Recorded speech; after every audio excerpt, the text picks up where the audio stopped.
Hello everyone, it's Wulf back here again to ramble on some more. This is the first video in a series where I will talk about my songwriting process in detail and share some of the ways that I overcome writer's block, as well as create appealing songs that aren't overly simple or repetitive. The first thing I'd like to talk about is a simple lifestyle hack that will improve the organization of your musical ideas, so you have a structured way to keep track of what you're working on. I think a lot of us find that musical inspiration will hit us fairly often, but almost always at the wrong time. We'll think, oh, I'll remember that riff later, or you have the perfect lyric idea in your head, but by the time you get around to writing it down, it's already gone. I try to take that moment of inspiration and make sure the idea is safe for later as soon as humanly possible. And by capturing that moment every time it happens, I have greatly increased productivity in my songwriting.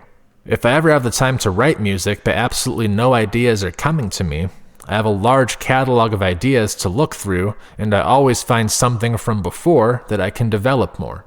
It's also a great way to finish songs that you're making progress on but haven't quite found that B section or the finishing part. If you're constantly recording your random ideas and considering how they might fit into your current compositions, you will reach that end result much faster. So now I'll tell you a few ways that I go about this. The voice recorder app and the notepad app on your phone will become your best friends. I think most phones come with these by default, and if not, you should be able to find some version for free that you can download that will work for your device. If I'm practicing guitar, I will always have my voice recorder handy. As soon as I come up with something I want to remember for later, it gets recorded. Often I will verbally give myself instructions on how the part is played before I shut off the recording, so there's absolutely no guesswork later.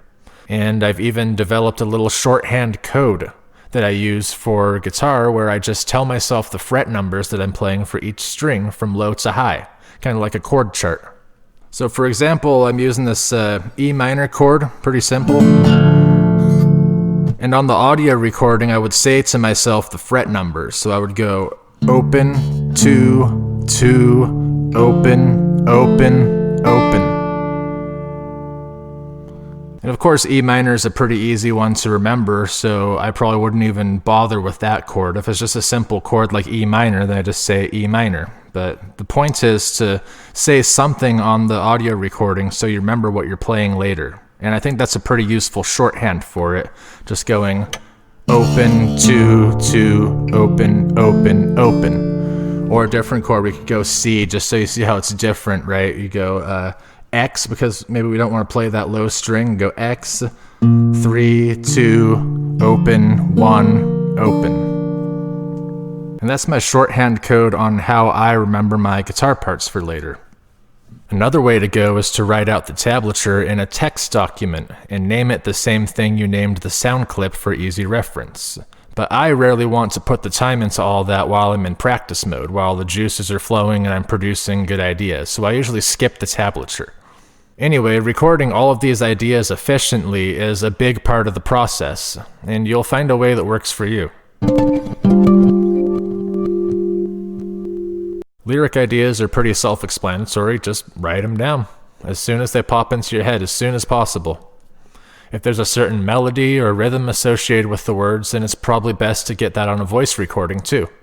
Even if it's just a single rhyme, a weird contradiction, a clever spin on a common phrase, all of these are lyrics material in my book. Like any combination of words that appeals to me in a lyrical sense at all gets cataloged. It could be something you hear in conversation, something you hear on the TV, anything really.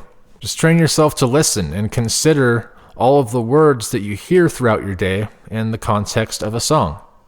If that's something that you are considering often in daily life, you will naturally generate more usable ideas. And my lyric ideas will range from a few words to entire pages. There's literally no idea that is too small. So what all of this will do for me is, while I'm trying to find the right lyric to go with the song that I'm writing, I have many to browse through. While I'm struggling to come up with the next riff, I can listen to what I've done before, looking for that aha moment, where I hear the connection between two chunks that I've written previously. It's not the cure-all for writer's block, but it will get you a lot further than the alternative, just sitting there stumped. I also think it's important that you aren't wasting any good ideas, not throwing anything away to poor memory. I know in my early days there were many great jams that were honestly much better than the material that we had planned out at that point, but an hour later no one remembered what we were jamming on at all. So making sure that all of your ideas are recognized and usable at a later date is absolutely essential to songwriting. Anyway, that's all for now. Next time we talk about songwriting, I'll get into some actual music stuff and talk about how I approach putting vocals to a guitar part. That'll be the next video. Thanks everybody for watching, and I hope you have fun out there.